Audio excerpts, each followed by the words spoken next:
we'll just go from there. So thank you, Seth, for joining the Solutions Manual podcast. We're really happy to have you and see you again. It's been a couple months since we met in person, so thank you so much for joining us. Yeah, it's great to see you guys too. It has been a while. Yeah. So, Dr. Toback is a physician and pharmaceutical executive. You have worked in the pharmaceutical and biotechnology field for the past 20 years, focusing on vaccines and therapeutics against respiratory viruses.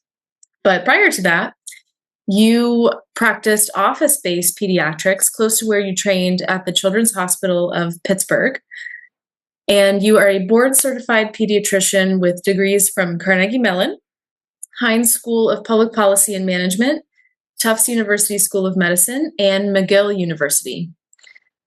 Seth is a husband of 25 years with 2 college-age children, and in his free time, he enjoys reading about history, exercising, walking his dog, and watching the birds in his backyard. So thank you, Seth, so much for joining us. Yeah, I think I read somewhere, maybe it was Rolling Stone, about the sexiest hobbies out there, and I think at the bottom of the list were those exact 3: bird watching, dog walking, and reading about history. So that's the ones I chose. Wow. Well, we always aim to bring interesting guests to the podcast, Seth. So thank you for being here today. Happy to be here. So today we wanted to have you on because you have a very unique perspective on GLP-1 agonist, this weight loss medication. And we do a lot of talking to the public and scientists and our colleagues and our families around this topic because it's so prevalent now to be using GLP-1 agonists or similar drugs for weight loss. And we've done a little bit of we've done a podcast episode where we talk about the basic science of it. Mm-hmm. And that was a couple months ago. And as it's been evolving, people ask us a lot more questions about some of the, like what's next and what else can it be used for? And studies are still ongoing. So since you have this unique perspective as a scientist and in industry and you have direct experience with it yourself, we are really excited to hear about this intersection of your experience and your opinion, and we'll even dive into the science on some recent data too, because it's constantly coming out. So maybe you can just tell us about your own decision for your own health and kind of what your journeys looked like over the last couple of years or more. And what have been your biggest hurdles in your own health journey? And, how have you gone from where you were to where you are today?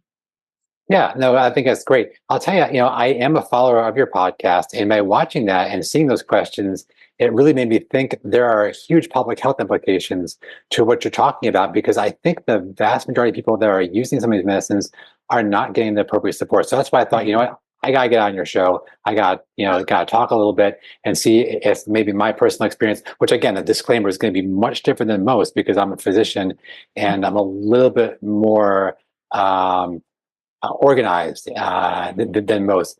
But I guess I can tell you like the long term. I mean, I've been mostly a very healthy person. I ran for many years. I did martial arts for many years. I cycled for many years, and really did not have any kind of sneaking up in my weight until maybe a decade ago with, kids being busy, work being busy, stress and things like that. And I've had some opportunities where I have had like a very long sinusoidal pattern where about 7-8 years ago, I had a personal trainer. I got into probably the best shape of my life. And I developed some great habits for exercising. I learned all about kettlebells and things I hadn't learned before. They didn't have those when we were kids working out. So I got into great shape, and that lasted about 4 or 5 years. I kept those habits on, but they slowly started to dissolve. And my interest in things like, tasting wine or having good food snuck up on me, and I got into a bad position again. And, I find that sometimes good habits beget good habits. When I'm exercising, I'm eating well, and I'm feeling good. But bad habits, I think, beget bad habits as well. So when you're overweight already, you say, well, maybe I'll have that second helping of food. Maybe I'll have that second beer with my dinner. And that's where I was. I was in this kind of this bad habit cycle. And I really needed something to kind of break that. And really, a lot of it was scientific interest. I'd been seeing people about these drugs, and I thought, you know what, maybe I'll try some of those medicines and see if that might be the thing that helps me, the tipping point that helps me get back into a cycle of good habits where I can start to use my, lifestyle modifications, diet, exercise, and the good things I had in the past kick in, because I was really just in a bad, kind of a bad spiral of events. So that's how it kind of started recently. Okay. Yeah. And what's your goal now? So I'll go back a little bit. So I did try to decide I was going to try one of these medicines. I actually was almost a year ago. I saw my primary care doctor. I said, "What do you think? Am I a candidate for this?" And he said, "Well, your BMI isn't over 30, but it is over 27, and you got some high blood pressure, so you could do it. Sure, let me write you a script for it." And that's when I found out it's not really covered by a lot of insurance companies. That's one. And the out-of-pocket cost is pretty darn high. It's about $1,300 a month. And I said, "No, I'm not doing that. I could pay for a personal trainer and like have meals cooked for me for less than that." So I didn't want to do it.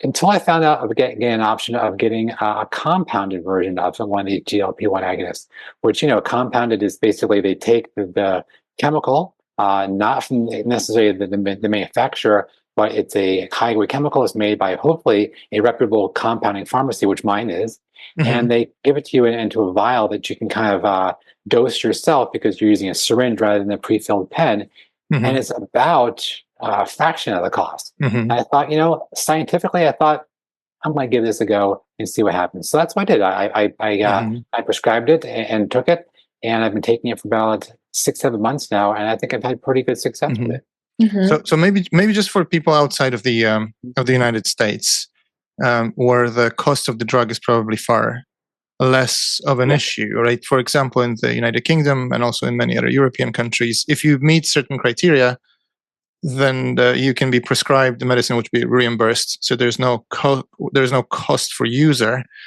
However, if you are to seek that prescription privately, then you need to pay for it, the full price, whatever the manufacturer asks for it. It's typically much less than it would be in the US. I think that in Europe, the prices are between £200 and £300. So about a quarter of what you would need to pay for a pen in the US. And that's only when you're not meeting the criteria to have it prescribed and reimbursed. Right. So just for and we're specifically speaking here, I assume about semaglutide, which is known as Ozempic, right? Which is one of the first GLP-1 agonists that got the most recognition and use, I think, worldwide. Yeah, that's exactly right. It's compounded semaglutide. I think some places are compounding the other more newish one, the tirzepatide.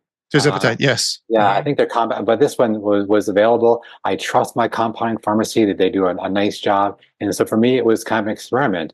And I know we're kind of going to get into the details, but one of the things that I liked about this is, since I prescribed it for myself because my doctor prescribed me the real product that I couldn't get, I figured I didn't want to bother them. So as a physician, I have a license. I prescribed it for myself. I also then took on the burden of being the person to regulate my side effects. So I couldn't call my doctor and say, "Hey, I'm having some gastrointestinal discomfort."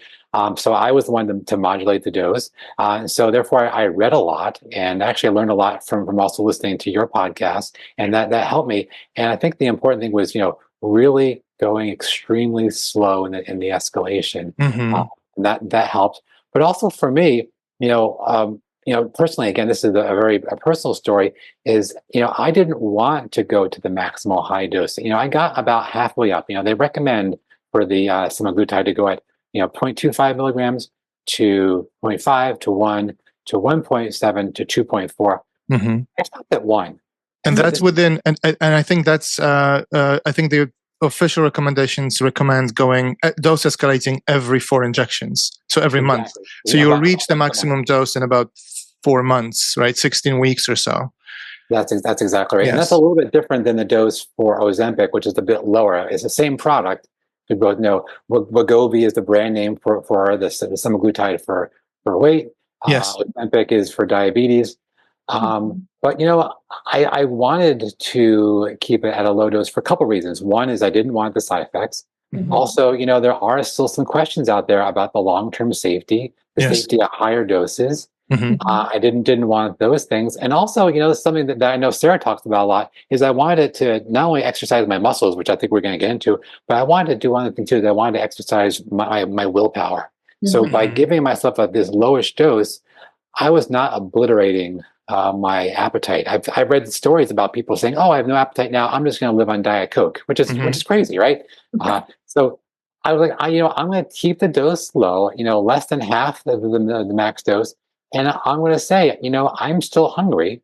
That's good. It's giving me the proper cues, but I'm going to use my smart decision making, my knowledge about nutrition, and my willpower to eat properly. And I think that for me was a big difference. And again, probably much different than the average user who probably says, "Doc, give me the highest dose. I want this appetite gone away so I can just live on Mm. 5 Cheetos a day." Again, not the recommended Yes. dieting way. Yeah. Right. In our experience, it's actually exactly opposite to how most people use it. Most people that we come in touch with consider this to be a fire and forget, an easy solution to weight loss. I want to inject myself. I'll escalate the dose to the maximum as soon as the doctor allows me, or as soon as I can get this from the pharmacist at the maximum dose, and eat nothing. And I think it's important, just maybe we do a quick reminder. So the GLP-1 agonists, they are not fat loss medicines. Those are appetite suppressants, right? So they help you not eat. Essentially, that's what it is. Help you not to be hungry, which in practical terms is no different than starving yourself, right? You essentially making it easy not to deliver energy. So you're putting your body into a significant caloric energy deficit. That's what happens when you dose escalate. So Seth, your approach is very different because you try to keep the escalation to the minimum, use the lowest possible dose to help with changing of your lifestyle. And I think you've already touched upon this, the muscles and what's happening, because I think there are two important things to mention for everyone who considers using those medicines, because they are quite remarkable in their efficacy, that it's important to keep in mind that once you go on any caloric restriction, you will start losing weight. And those medicines help you achieve that. Now, in clinical trials, Ozempic, so semaglutide specifically, shown an average reduction of body weight in participants who had the body mass index over 35, somewhere between 10 to 15% of the starting body weight, and then it plateaus, then it evens out. And we see the evening out in approximately 4 months, because that's where the dose escalation typically stops. And then it plateaus at approximately 40 weeks from the initiation of the treatment. And it stays at this 10 to 15% loss of the initial body weight up to the point when people start discontinuing the treatment. At discontinuation, most people start regaining weight back to where it was or more. But because they've originally, like with any energy restriction, they've lost both fat and muscle mass, they typically only regain fat. So metabolically and health-wise, most people tend to end up at discontinuation a much worse place than when they started. Now, the situation is different if you've been prescribed with semaglutide because you are very obese, right? You have a significant, your BMI over 35, let's say, or over 40, and you are diabetic because that was the original indication. The assumption here is that you will stay on that treatment for the duration of your life. So you never discontinue. So you will be constantly delivering yourself a hormone that keeps your appetite levels lower, right? Mm-hmm. So that's what the medicines do. But a lot of users who use semaglutide or related medicines for lifestyle reasons, they do not intend to stay on the treatment for the duration of their life, either for side effects reasons or for practical reasons or for economical reasons. Mm-hmm. A lot of people believe that once they reach the target body weight, if they manage to do so, right? Because again, the relative weight loss in clinical trials is a percentage of original body weight. So it's approximately 10%. And if you weigh 400 pounds and you lose 40, 50, 60 pounds, that's a significant health boost, let's say. It's a significant change.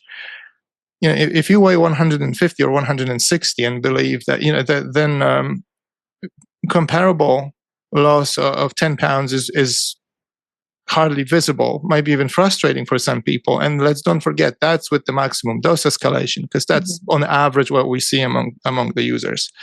And if we couple this with a significant muscle mass loss, which will be amplified the less fat tissue you have, right? The proportional loss of your weight that will come from your muscle tissue will be higher.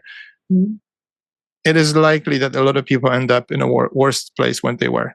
Now, your approach set is completely different, right? Well, check. I read a couple of papers too that gave some stats on that, and it was saying like when you lose that weight in the studies, so the people that are really obese, about 40% of the weight they lose is lean muscle mass. Yes, and then most people do regain 2/3 of the weight that they lose when they stop the drug, and they gain almost all the way back in just pure fat. So at the end of the day, their body fat proportion goes up, and that's going to put you in a worse position. So that's the problem. And you're right. Most people don't use it for a long time. I think there's two scary things that I read. One is most people don't take these drugs for a long time. 30% will drop out within a couple of months before they even reach their escalation, and 80% will do it in 6 months, and then they gain the weight back quickly. Yes. But I think what's even scarier though is those that do well are now on the drug forever. And I think, you know, we both work in the pharmaceutical industry. That's the pharmaceutical ideal. The drug, they're on it forever. Maybe that's their thought. I mean, in my mind, that is exactly what I don't want. I don't like taking medicines. I'm the kind of person that I have to be like on death's door before someone takes me, before I take an antibiotic for a bronchitis or for a sinus. I'm not doing it. You know, I don't like drugs, but some people are going to take it forever. And I think, you know, the longest trials I've seen were for 4 years. Yes. I think we know about long-term side effects, and I don't think we know about also the risk of these extremely rare events when we get more and more numbers. I mean, I think everyone knows about the nausea and other things that can happen, the other gastrointestinal thing, but there are scarier events out there, not just the pancreatitis, which is scary unto itself, but the thyroid cancers or the pancreatic cancers or things of that nature are also quite scary. So I think either way, if you start the drug and stop it soon and then regain, that's bad. And if you do pretty well and lose it, and then you're on it in perpetuity that hasn't been studied or planned to study for your entire life, I think that's kind of scary too. So that was definitely not my intent. In fact, I'm already on my de-escalation now. And let's also think about people who are using those medicines hoping to achieve certain results for lifestyle reasons. Right? We're talking about 10 to 15% reduction in starting body weight in clinical trial participants. And we know that those results are typically more than what you would normally expect in real life.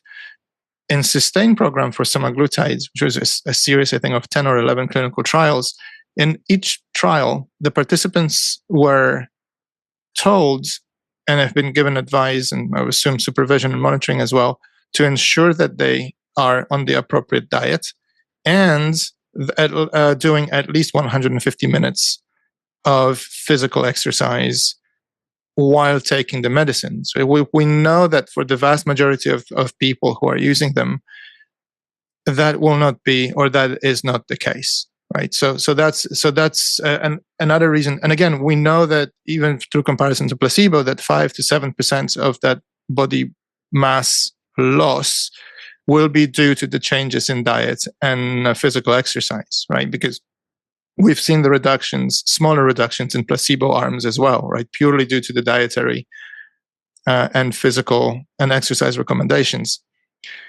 More modern drugs, as you mentioned, that loss was slightly higher. I think it was 3 to 5 percentage points higher for tirzepatide than it was for semaglutide in trials. And now we also know about the most recent phase 3 trial from Eli Lilly of a drug which even has a broader spectrum than just GLP-1. It's a GLP-1 agonist, GIP agonist, and also glucagon agonist. I think I forgot the name. It starts with R. I just don't remember this at the moment from the top of my head. Yeah. And they're even looking at super high doses of semaglutide. So semaglutide maxes out at 2.5 milligrams. Yes, we're looking at the maximum escalation. Yeah, 6.2 milligrams. So they're really like, I mean, that's cool. That's quite a bit higher. So yeah, I think It kind of reminds me of, yeah, you've hit the plateau. Like you said, most people plateau at 40 weeks or 50 weeks. And even if you're on it for 4 years, that plateau stays.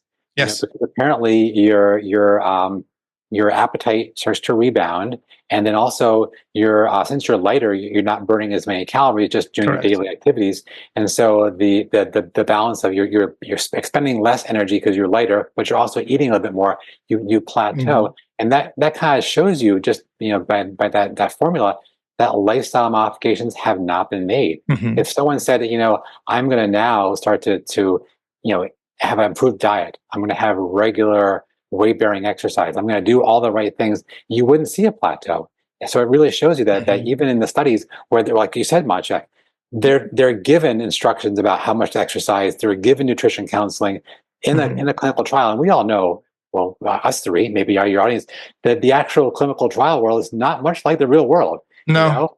And even in the clinical trials, we tell someone to do 150 hours of weight bearing exercise per week. Yeah, maybe some do, but I imagine that's even better than the average person in the real world. So you really need those lifestyle modifications, and I think that's what Sarah and I were talking about this a little bit offline too. Well, I think that what you just said, if the people who are doing 150 minutes of weight bearing or resistance training are not the ones who are really in the primary market for being on these drugs in the first place. So to go from here's a medicine, now adjust your lifestyle to do something you've maybe never done before, or you've done on very short term sometime in your life, it's just not realistic. So now you said that you have been on this medicine for a couple months, 6 months or so, and 6 months, and you've seen success. So I think the other thing is, independent of the numbers and the statistics, what does that mean? What is your success, and what has your success criteria been for yourself physically and mentally along the way? Because lifestyle modifications and really your mindset for people might be, I mean, we see this all the time. I've started it, it's been a week, I haven't lost anything. And like, what's wrong, right? So if you're planning to, if your expectations are that you're going to lose 10 pounds in the first week or month, and some people actually do have those expectations once they start these, that's like, they're already kind of in a bad situation. So can you tell us how you were able to set yourself up for success in this way? Yeah. So let me just back up one small step and say, when I started this and I made this choice to go on it, I was overweight, but not technically obese. So I didn't feel like this was not for me to get a beach body for the summer. This was not for me to look good for a high school reunion. This is because I wanted to reduce my cardiovascular risks. So that was the reason I intended to go on it. So I don't feel like I'm one of those lifestyle people. Now, you guys both know me. I certainly didn't look terribly overweight, but I certainly was. So I didn't really have a strong goal. Although you guys probably know I'm pretty competitive, and I've read the data that you can get 20% weight loss. And I'm like, that's my goal. If the average person can do 15 and 20, I want to do as well as the average person. So that's kind of what was mentally my goal, to lose about 20%. And that's where I got to. And as soon as I got there, I started to plan, tapering off, because I wanted to really make this as short as possible. And really, this was as much as an experiment to me, as much as it was to help jumpstart my exercise. Because I was doing some fairly good exercise. Like, I have a rowing machine and a biking machine at home, and I was using them, but probably not enough. I was doing it maybe 3 times a week.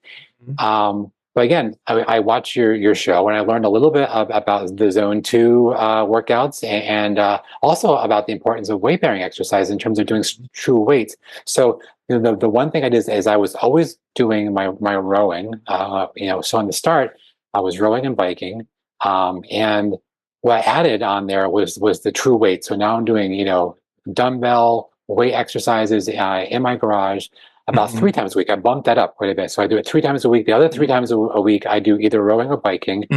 Even amongst that, I try and do a split between Zone 2, which you can probably talk about later. I've talked about kind of the moderate intensity, 45 plus minutes, which I do. I love doing a long row on a Saturday.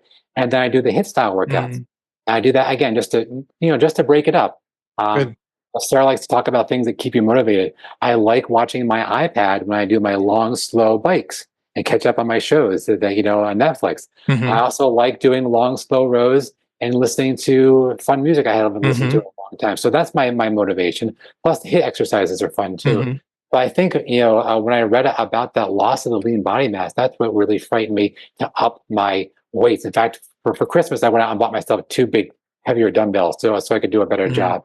So I really ramped up that to make sure I wouldn't be in that. And from what I've read, that the weight-bearing exercises, the resistance exercise, can reduce your risk of the loss of the lean body mass by 50 to 95%. Yes. And I'm hoping that I'm in that higher category or starting from day one. That's key. I think you probably should be on that program before starting the medicine. Correct. And even being on, I actually only ramped up my weights after listening to your podcast.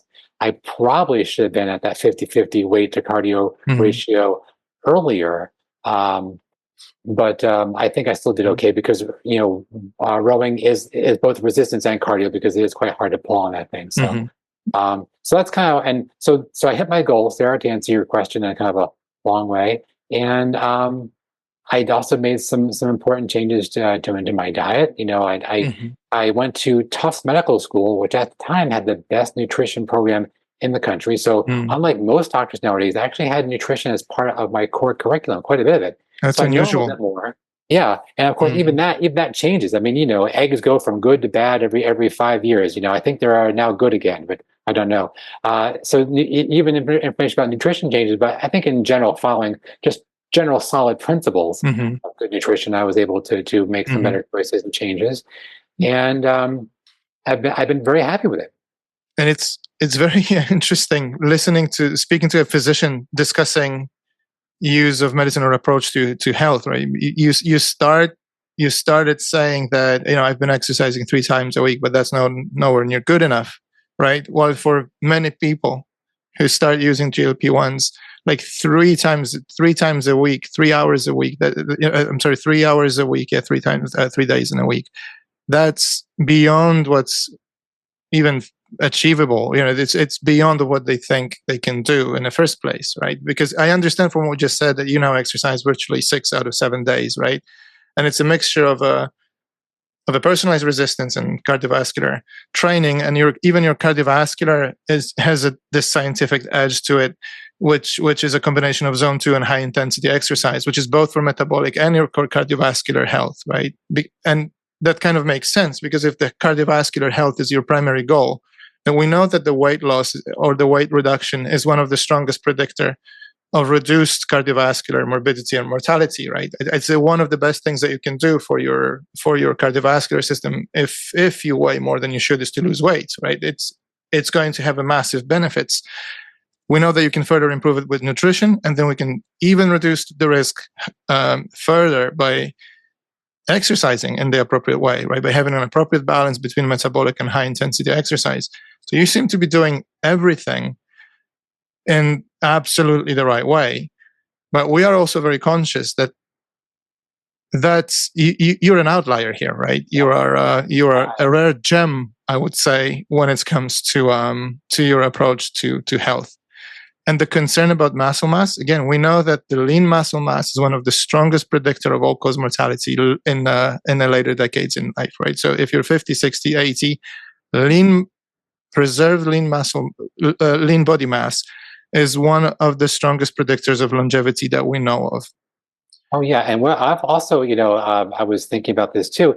I used to think about this as keeping up with my kids, but my kids are now in university, so I don't see them as much anymore. So I don't need to keep up with them, but I do want to keep up with things I enjoy. And one of the things I enjoy is traveling.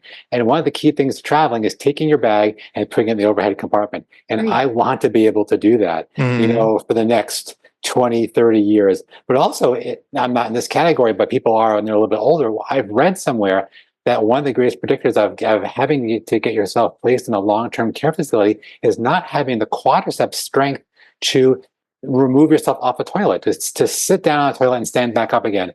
And that is quite frightening to think that you've lost that much muscle mass in your quadriceps that you can't stand up. And so I think the lifestyle changes, start in my age range in the 50s to make sure that I can keep lifting up that heavy bag in my 50s. So when I get to my 70s and 80s, I can still do those things. And I think I really want to stay on that path. Yeah. And the older you get, the faster that muscle loss is going to happen too. So if you haven't built it up, Yeah. it doesn't, it's not that it's gradual. You get older and it takes a really, really strong. Well, here's a scary thing. So one of the other things I read too is that muscle mass loss we're talking, the average person that does well, quote, quote, well, GLP-1 agonist loses, about 14 pounds of lean muscle mass, or 6 kilos for you non-US people. That is equivalent of 10 years worth of just natural aging, or in the same range as getting like a oncological disease. So if you got like thyroid cancer and you got really sick and had chemo and all these terrible things, that loss of muscle mass from just using this medicine is equivalent to going through chemotherapy and cancer or aging 10 years. That actually scared the snot out of me. And I thought, you know what? That's the thing. I went out and bought the heavier dumbbells. In fact, I'm actually after this one, I'm going to get a couple more. And it's much easier to prevent the loss if you can than later trying to rebuild. And the older you get, the adding muscle becomes much more difficult than it was when you were 20, right? Yeah. No, I don't doubt it. It's possible, but it's just much more difficult. It takes longer as well. So, okay, coming back. So your goal was to lose 20%. And did you have a duration in mind for the 20% that you wanted to lose? No, I wanted to do it. I mean, I knew the average person that took these medicines was approximately 52 weeks or 1 year. So I had that kind of in the back of my head. But I really wanted to see just how long it would take, just out of curiosity. So I just kind of moved along, and when I kind of got to that goal, I said, okay, now I'm gonna taper off the medicine at the same rate I tapered on. So I went up, a half a milligram from 0.25 to a half, from half to 1, and I'm going to go back down the same pattern. In fact, I might even do a half step, since I have compounded, I can pull up the dose and I want. I might go from 1 to 0.75, and I might go from 0.75 to half to a quarter, and see how that goes. Because that apparently is also a recommended way to get off the medicines, and I think it is important. I think the difference between me and the average person is I really wanted to use this as a tipping point, something that really helped me get my natural lifestyle benefits back on track, to really make a strong motivation for good. So I told you that good habits beget good habits. I'm taking the medicine, I'm exercising, I'm doing the cardio and the weights, I'm eating well. And I think those things are now compounding it. So I'm doing all those things. I'm trying to eat out less. And when I go out, and I do eat out less, when I go to the Olive Garden, do I get the cannolis and do I get the all-you-can-eat lasagna? No, I usually get the soup and salad combo. But those in the U.S., I don't think you have it. Olive Garden in the U.K., it's really low-end Italian food, high carbs, tastes pretty good. But you can go out, you can easily walk out of there with 1,000 or 1,500 calories. So it's a dangerous place to be. So you have to make those decisions all the time. Yeah. So have you measured beyond just your weight? Do you have a scale that measures other things? Because even though your goal wasn't to increase the number of days that you do resistance training or even just the weight itself, those would have probably had an impact on the weight loss or gain that you would have seen. And so another difference I'm maybe hearing from you is that you are maybe measuring your physical outputs of not just being on this medication, but all the other lifestyle changes that you've made, more than just stepping on a scale once a week or a couple times a week. So is that true? No, it's not. And I think it's because I just don't have the things available to me. But I think that's incredibly important, because I think that goes along with good nutritional counseling. In fact, I actually had a primary care doctor visit today. I'm in North Carolina, so the major healthcare system here is run by Duke. And Duke is like a premier center of medicine in the US. So I asked my doctor, I said, hey, do I have access? Can I get somewhere where I can get like my lean body mass looked at and get one of these fancy things that will tell me these things? And he actually said, yes, And I said, no, just to be sure, it's going to be covered by my insurance company, because I know there are places in the U.S. where you can pay for these things. You can pay for a personal trainer or pay for nutrition and get these extra services. But I wanted to say, is this part of my routine care? And this is my kind of my public health story here. And he said, yes. So I haven't verified this yet. I won't be surprised if I get there and my insurance company says, no, you need to have a heart attack first before you get these services, which is typical headache stuff in the US. You need to have a terrible outcome and then you get the good help. So I said, yeah, let me find out if I can get some time with a nutritionist, and can I see if I can get those assessments done? Because that actually would be something I would be really, really keen to find out, Sarah. That's exactly what I was thinking. And you know, to the point that you guys make a lot too is you don't need just the counseling. It has to be more than just one and done. I mean, even if I get one session with a nutritionist, I think if you're not someone like me who does a lot of extra reading, a lot of extra thinking, you really need help probably weekly. You probably need someone almost like a personal trainer or a nutritionist to help you through and talk through these things all the time, whether it be something simple as, and I've read a lot of these tricks, and I think you can do these. There are some things you can get, like in the US, there's an app called Noom. There are other places where these are also, some of these things are private equity backed telemedicine companies too, which maybe they're good, maybe they're not, I don't know. But there are apps, and you can learn about little tricks for like, for example, a high protein meal is going to be more satisfying for the same number of calories as, say, a carb meal. So if you ate, say, some lean tuna for lunch and had 200 calories worth of tuna for lunch, as opposed to 200 calories worth of just pure pasta, you're going to be more full. And that's a nice trick to learn. I also learned, you can't see it, it's off my desk here, I have a bag full of dry, boring, unsalted almonds.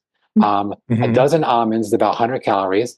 They're tasteless and not particularly good. I don't want to eat a lot of them, but there's something about them. They make you full. So they're the perfect snack when you're starving at 2:30 or starving at 11:15.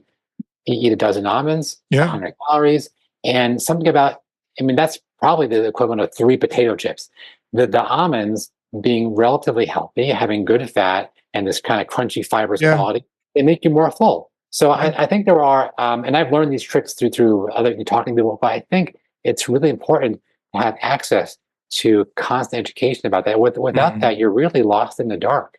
It really is complicated. And if we have also taken into account that a lot of that advice that you might get would be essentially on following standard American diet, that's even scarier, right? And and coming back to the dose escalation topic too, if you're using your hunger, or if a doctor is using a patient's hunger or perceived hunger or lack of hunger as a way to evaluate whether dose escalation is appropriate over a certain amount of time, it's sort of artificial if you've not increased your medicine and your lifestyle in the same way. So what are the things that you did for yourself to just evaluate maybe more objectively when you decided to escalate? Or was it more of just over time, or did you actually have other physical feelings that impacted or influenced your decision to do that? Yeah, well, first I followed the recommendations from the manufacturer. So to start out with 0.25 milligrams, as Maciek said, for a weekly dose for 1 month. And then I went up to a half, and I did that for a month. And then I went to 1, and I started getting a couple more side effects. Like I had some nausea. And so I said, you know what, I'm skipping the next dose. So I skipped it for a week. And I figured, that's the kind of advice I would give it. I didn't really exactly know, but that's the kind of advice you would give if I was a physician, saying skip it. And then I went down, and again, I made up my own dose. I went to 0.25, and I did that for actually twice as long. So I said I went 2 months at 0.25, or 0.75, and then I went up to 1. And I said, you know what, this is where I'm going to stop, because I still had some appetite.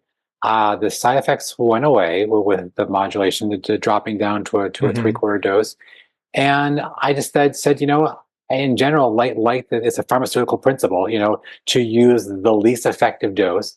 And even though some people may say, well, I want the highest possible dose, take the highest possible dose. I thought, you know what, I want to exercise my willpower and use that as a way to bring up the lifestyle modifications more so than the pharmacological interventions. And so I consciously made the decision to go at maintenance dose at half that.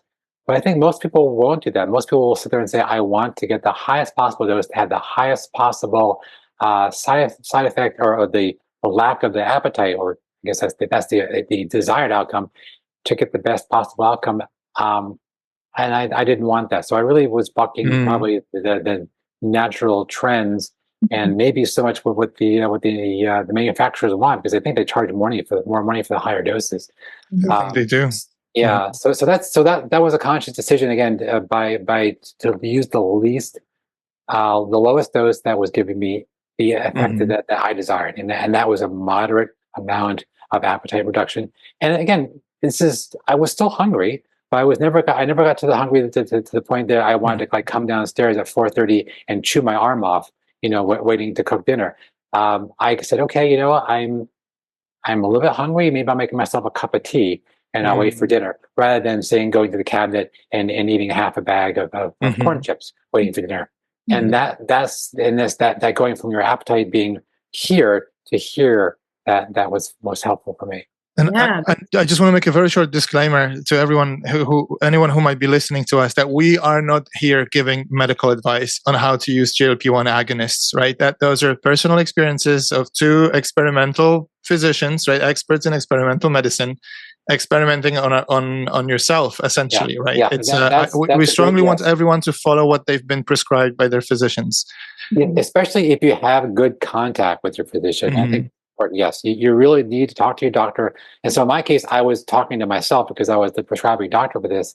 But you're right, you need to talk to your doctor like I would talk to myself, and then say, because there are scary side effects. You have to know when you think your nausea needs to be seen. You need to know when, if you're having other gastrointestinal symptoms, you need to seek further medical care for those things. That's very important, because there are some scary side effects that you can get, and some emergencies that you need to attend as well. So, Seth, I have a question. Since we're talking about the, let's say, legitimate prescribing, right? How is that the process looks like? I mean, did you try to go through your primary care physician, and did you just get a prescription? Did you receive any advice, or recommendation, counseling, or care, or was it just simply, here are your shots, that's it? Well, I went to my doctor, so he didn't bring it up. So, he clearly saw my weight, he saw my BMI, he had it on there. And I said, I'm interested in hearing what your thoughts are on these GLP-1 agonists. He said, oh yeah, I have a lot of patients on those. And I said, would I be a candidate? And he said, yeah, I think so. Yeah, why don't we go ahead and give it a try? And so I said, let's try. In fact, the one I wanted was the tirzepatide, the Zepbound. And there was a national shortage, so he tried me on the other one, which is the Wegovy. That also has shortage. So, and this is trips back and forth to the pharmacy. We don't have it. I'm sorry, we don't have it. And then I had to call back the pharmacist to my doctor and say, well, since I'm going to pay, I find my insurance company won't cover it. Why don't I just get the one that's more available, the one that's for diabetes, and I'll just use that the dose that you recommended for weight loss. He said, sure. So then he calls me in the Ozempic. And then that's when I found out that also was going to be quite expensive. Which, by the way, it's the same substance at the same dose. It's just the difference is in the way it has been licensed. So the label says something else, but because it's used for different purposes, but it's essentially same medicine. Semaglutide is both. I think the maximum dose for the Wegovy is 2.4 milligrams. The maximum dose for Ozempic is 2.0.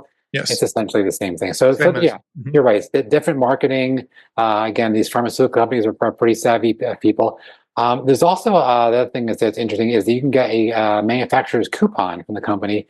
That didn't do much of a difference too. So when I saw that the prices were really, really high, I thought, this is not for me. I thought if it was an experiment I was going to try to help with motivation for a moderate price, I would give it a shot. But I was like, for that kind of price, again, I would rather go back to getting a personal trainer. If I'm going to spend that kind of money, at least the personal trainer can talk to me about all these things and motivate me and keep me, excited and keep me good tips. So, so that's when I found out about the options for a compounded product, which was a fraction of the price.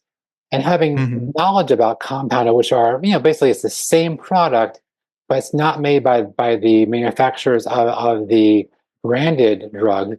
And it's not FDA approved. There is a bit more risk, and there has been some stories of some less quality oriented compounders having some problems. But even at least in the U.S., the compound pharmacies are under some sort of regulation. They're not just mixing this stuff up in their garages and selling it in little vials out of a garage. Yeah. They are. So they're doing a good job. And Yeah, so that's what helped. That's what helped me. So, but I tell you, it wasn't easy though to go back and forth to the pharmacy to try and get the estimated cost to make the decision. Is this something I want to pay out of pocket for?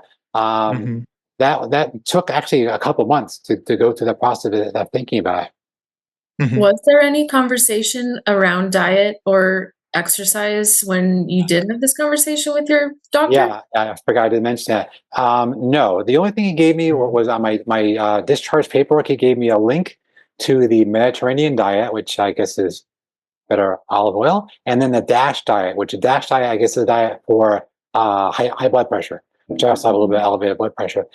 So there was no discussion on exercise, no discussion, and he didn't say, we do have nutritional counseling available through Duke, the premier medical system in the eastern United States. It wasn't a mention at all. And I think if I hadn't had the knowledge that I had, and then augmented with the knowledge that I got from watching your material about increasing my protein up to 2 grams per kilogram, increasing my weight bearing exercises, I've always been on an okay path. But I really did your information really did help. And that's why I think it probably should be mandatory. I mean, there are some drugs in the U.S. where they don't give you the drug unless you do X, Y, or Z. And the only thing I can think about, being a pediatrician, there are certain requirements. For example, if you give the medicine they use, Accutane, to women of childbearing age, they can have birth defects. You need to do a couple things to make sure that they are clearly knowledgeable about those risks. And I think they need to be on some sort of birth control, or you have to make them sign a pledge, or I forgot the exact details, but there are requirements before they get the Accutane, and that's just for skincare. So yes. I do think there should be some maybe not regulations, but maybe best practices, maybe the American Heart Association or the American College of Family Physicians, or whoever, or the Royal College of Physicians in the UK can start to make those, and maybe that actually, I don't know, to have those support systems in place and make it a requirement.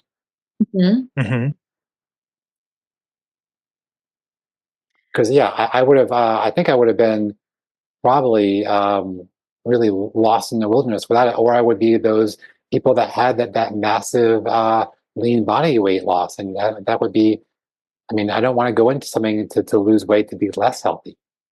Yeah, right. And you also don't want to start something that takes away instantly something that you enjoy, right? That's like changing your life over in a way that is not going to be sustainable, right? So yes, because we're not stepping into another area, right? How dramatic intervention? How long can you sustain it for, right? If it's a completely revamp on everything you like or you have been doing for the last 40 years, right?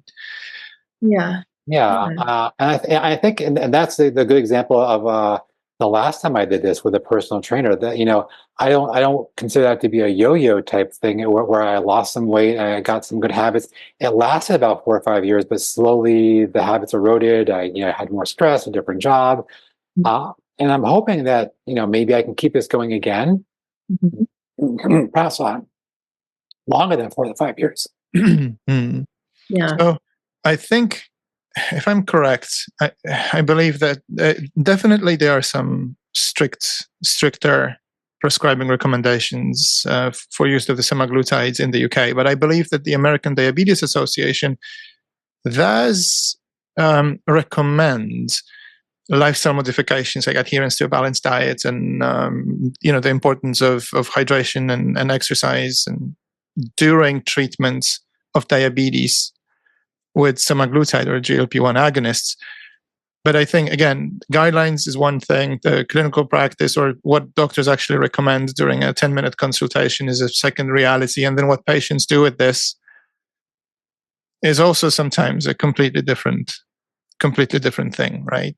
And I think it's important because, like, we do believe that those medicines, they play a role in helping people get back on the right track, right? If they are used, and if you plan that you will discontinue them, and when, if you use them to kickstart certain habits, if it comes as if it's combined immediately, I would say, or even before you start taking them, with appropriate lifestyle interventions, right? There's definitely a role for them to help people reduce the risks related to obesity, right? Because we know this is one of them. Like, obesity is number one reasons for metabolic disease and cardiovascular disease, and those two are the biggest killers of Americans, well, and pretty much everyone else now in a modern world. So there are some good things, right, that come from making it easier for people to take them out of the risk space of the biggest killers, right, that in a modern society. And we also now know from ongoing trials that those medicines, they also have an order of target effects, right? I think the recently published papers, and we're not talking about side effects, but there seems to be a minor benefit of low doses given at longer intervals that can help people to control other impulsive, let's say, or habitual behaviors. Like, for example, they might have a use in treatment of tobacco addiction, or reducing the harms or the volume of alcohol people consume, right? It's been observed as a side effect as an additional observations in people who have reduced appetite during management of diabetes, that their willingness to drink alcohol reduces. And we know that the effect can be even stronger than it would be for when using medicines that were specifically designed for treatment of alcohol abuse disorder, right? So there seems to be a lot of uncovered potential, both in terms of what those medicines can do and how they can help, right? And there's more than just risk and harm, right? I just want to put it on a table here to discuss. Yeah, I think, looking at the big picture, say in a country like the United States, and I apologize to your international audience as to the area I know most about, but from what I've read, at least the initial trials that were done, it's a scary place to be, because those trials were done with people that were very obese. There were BMIs of 38, 30, 37, so they had to be above 35. Even with a 15% weight loss, they went from a BMI of 37, 38 to 32. So they still didn't get out of the category. And we know that eventually they're going to stop this medicine, and they go, with a year, they'll regain 2/3 of that weight. So they'll probably be back up to a BMI of 35, but also have a higher percent body fat of fat. Yeah, and also couple that with that's the clinical trials. Couple that with the real world evidence that 30% of the people stopped the medicines within 3 months, and 80% within 6 months. So not even getting some of the benefits, or if they're getting the benefits, they're going to get a rapid return to their initial state.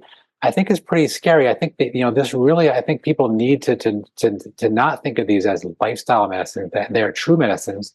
I do think that there should be more research done for people like myself who are maybe overweight but not too overweight, and I'm just technically different than your average clinical trial person, for someone with a BMI over 35, because I have greater motivation. So maybe there is a trial to be done for people like me to say, well, what would be a 6 to 8 month regimen on a moderate dose or a low dose to see, with high intensity lifestyle modifications, can the medicines be used and not have some of those detrimental side effects? That would be an area of interest, because what I think is going to happen is that people are not going to be on these ad infinitum, and they're going to plateau on the results after 52 weeks.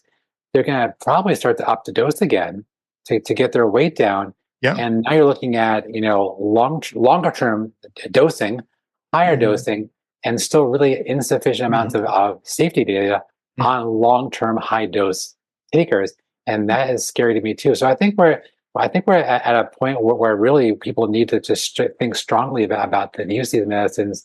And that's really why I wanted to come talk to you guys and say, I think that it'd be great if people just could hear kind of the story that I have about making sure that if you are going to try these medicines, then you're maybe not super overweight, your BMI isn't 35, but maybe it's 25 or 28.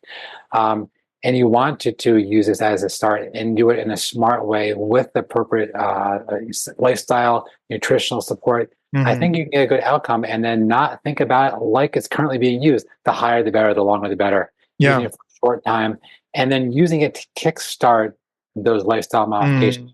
I was hoping that maybe that would be something that could be studied and also maybe thought about secondary.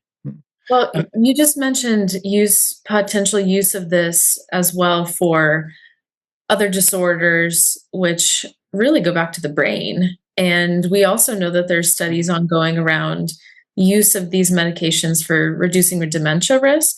So I don't have familiarity with the science yet, but would potential use of this medication for alcohol abuse disorder or dementia or anything else require dose escalation? So I think it remains to be seen, to be honest, because I think the early observations say that I think semaglutide and tirzepatide can be effective at reducing the amount of alcohol consumed at very low doses. I think it's lowest dose used at double the time interval. They already show some promise. But I think we need to wait for clinical trials to see that. I think there's a more important thing to pay attention to, because originally, so GLP-1 agonists are not new. They were discovered in 1980s. That's partially the reason why they're very available and relatively cheap in compound pharmacies, right? Well, the reason I'm asking is use of this for lifestyle modification or even weight loss or a combination of both, does that, Seth, if you wouldn't have escalated it in the way that you did, which doesn't max out the protocol or what has been done in clinical studies, would it have been possible for you to reduce to meet your 20% reduction or your increase in the days that you exercise or the weight? I think if I even stayed at the low dose, I probably could have done pretty well. Maybe not gotten to the 20%, but even at the low dose, it does take the edge off your appetite. And from day one, I increased my days of exercise from 3 per week to 6 per week. And I started, eating healthier. So I did all those changes from day one. So I think I probably could have done that, because like I said, I've done this in the past under the guidance of a personal trainer who also gave me some nutritional advice. So I think it can be done. I think it's a lot less painful. I mean, it's very, very hard sometimes when it's, family pizza night and everyone's getting pizza and you eat one small slice and a big helping of salad. And you feel full, right? And you feel fully satisfied, right? You feel fully satisfied, and you don't have the desire to eat the 3 slices. or 6. Or six. So I think it does. I think it helps. But yeah, I think the personal choices I made to increase my exercise and the diet was probably even more powerful than choosing to go up to the mid-level dose as my top dose. Right. And let's not forget that, again, those medicines were designed for lifelong diabetes control, right? They were never designed to be discontinued. So they're designed to be used forever, right? In a way. And as you mentioned, Seth, for most of people who use it for lifestyle reasons, that's simply not the case. Therefore, we're dealing with a very different set of challenges. And, I wish everyone had that approach, that insights, that level of knowledge and understanding of how pharmaceuticals work and what to do to achieve your health goals in a meaningful way, right? I think that's a fantastic example, and I really do believe that people will listen and take to their hearts. There are no easy solutions, right? So, there are certain things that we know enough about, and there are no shortcuts to health, right? Even if it appears to be the case, I mean that it's a little bit more nuanced and a little bit more complex in reality. Yeah. And I think that's probably the value of some of the services that you guys provide. And again, you guys didn't tell me to say that, just as a caveat. I've met a lot of people that have used these medicines, and they're not getting the level of support from their physicians or the healthcare systems available.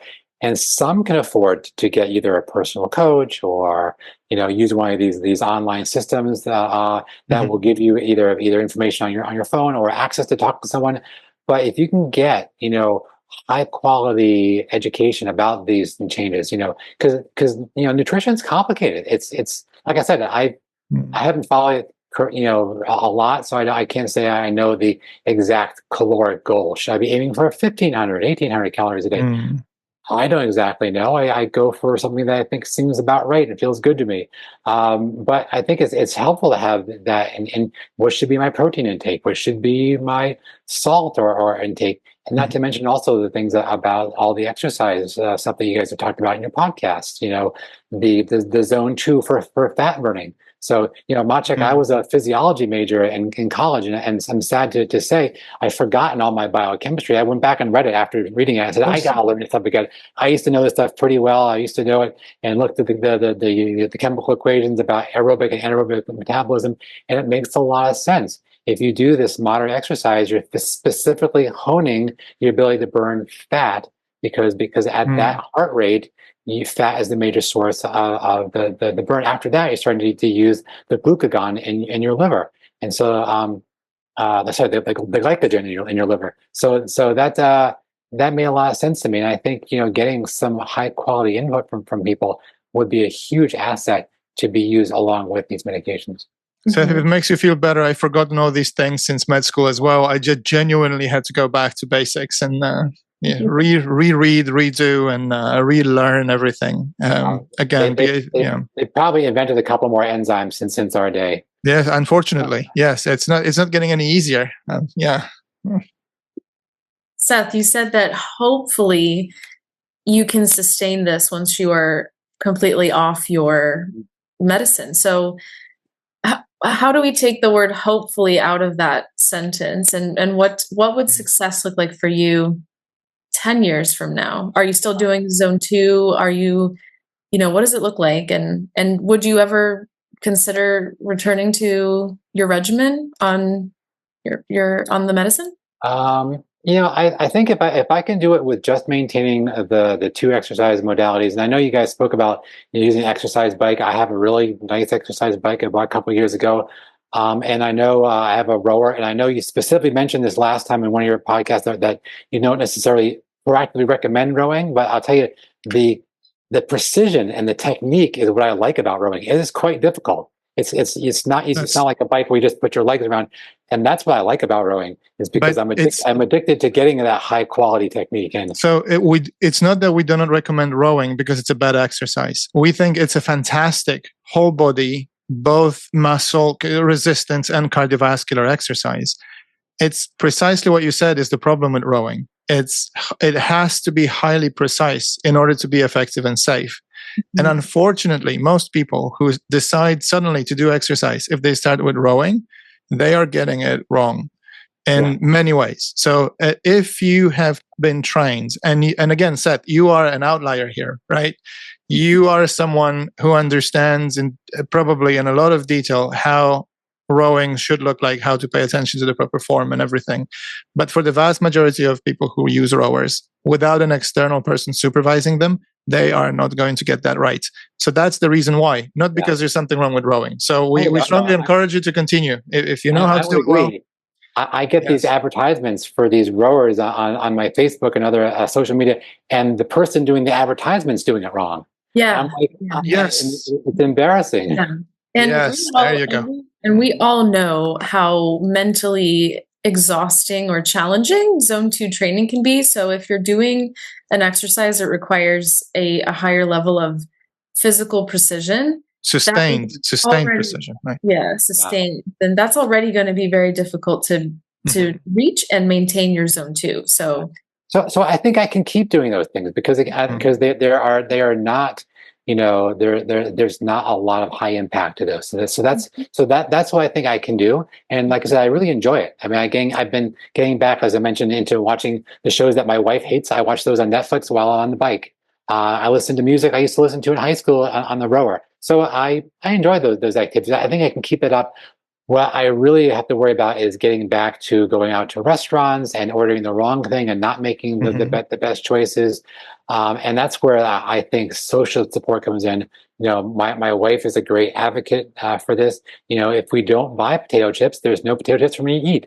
So there are celery sticks. So I think, with the great social support, I think, yeah, maybe I will take the maybe out of my or my hope to maintain these things with the use of the machines I have in my garage, which I love using, and the support of my wife and family for not eating poorly, or hopefully some strong willpower to the next time I do go to the Olive Garden, I can continue to get that soup and salad combo and not the all you can eat lasagna.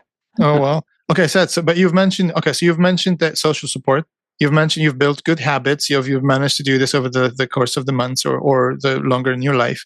You've mentioned creating the right environment, not having certain things that are very easy to overeat on, right? So any other accountability mechanisms that in particular work for you, or is it good enough? I have an idea coming up. So I need a new suit. And so what I'm going to do is I'm going to wait till I come off my medicine. I'm going to expect a small rebound, but then I'm going to go out and buy a really nice suit.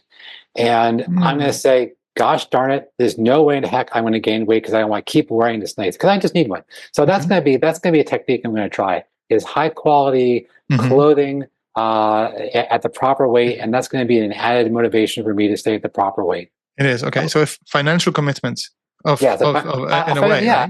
financial commitment. I have seen people make these, public goals, like they put something on Facebook, like I want to stay at this. I'm not into that, but I think, I might actually, I'm thinking about coming full circle also in my exercise. And my wife still runs. I haven't run in years, but I started in high school cross country and track. I might pick it up again. And I think something like a 10K in the spring, that to me is a solid goal. If I have like a fitness goal and say, by April 14th, the so-and-so 10K, I want to be in shape to do that. I think that has also been historically a very strong motivator for me. And I think maybe I could get back into running again. So if someone is considering starting, what would you tell them? What advice would you give them? I would say, first of all, do as much research as you can on the medicines before talking to your doctor. If your doctor does not know enough, ask for a referral to a specialist. And then once you get the referral, then have that good quality conversation. Which might be the better medicine for you, the semaglutide or the tirzepatide? I can never pronounce that one. Which might be the better medicine, or the one that's coming out that Maciek mentioned. So get the right medicine, and then talk about someone that you can have good access to, so they can talk you through the dose escalation. My doctor is very hard to get a hold of. If you want to talk about these dose modifications, especially if you're buying the ones that are pre-filled, once you got the certain dose, you're stuck with that dose. They can't say, oh, just give it in half or cut the pill in half. I'm pretty sure it's just the click of a button. I haven't really used them, but I think you can't dial the dose and say, I'm going to take half. So you need to talk to someone that they can give you the right guidance and have good access.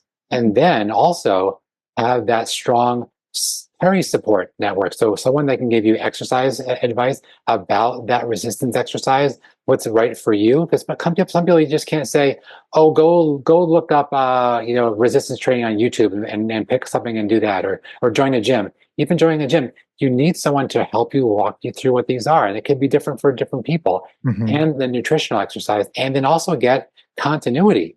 Because again, you can't do a one and done. You can't go to a nutritionist once and say, here's some tips on a healthy diet. You can't visit a trainer once and say, here's a dumbbell routine I think you'll find useful. You really need that persistence. And so it's hard to do. And I think, our society is not necessarily, our US healthcare society is not based on this level of prevention. So you might need to find other support mechanisms. And build your team around you, and build your team, and get support by your peers, your family, to understand about these things. Because also too is, again, if you have a family that says, you know what, we're gonna maybe change some of your behaviors. Maybe you go out for pizza every Friday night. Maybe decide you're not gonna do that anymore. And you know what, we to help you with this journey, we're gonna change that, and we're gonna either change the restaurant or just change the habit. And now you're gonna do it at home, and maybe you're making a low-fat pizza at your house, or cooking a dinner at your house. So just even though those lifestyle support with your home support network is key. So that's why I would say, get the system around you, get a plan in place, and then work the plan. Yeah. Yes, and And ask probably questions and get education in the right places. and don't expect miracles, right? I mean, there are no shortcuts to health. Yeah. No, exactly right. People have to know that these medicines do not magically dissolve weight. You need to do the work. You need to put less in and put more calories out. That's it. And that's simple math, right? It is, and Calories in, calories out. It hasn't changed in decades. Yes, Seth, it's super refreshing to see how professionals approach their own health. So thank you so much for your time. I'm sure this will be extremely informative to the growing amount of people considering pharmaceutical interventions for lifestyle reasons, or pharmaceutical interventions with a hope to improve their health. So I trust that this again this will be a very fruitful, very listened to conversation, and I really thank you for your expertise and your time today. Yeah, well, thank you guys for having me. It's been a pleasure talking about this really important topic. I think there's a lot of public health messaging that can help both the U.S. and the U.K. and maybe your entire international audience. So thanks again for having me. Thank you. Seth.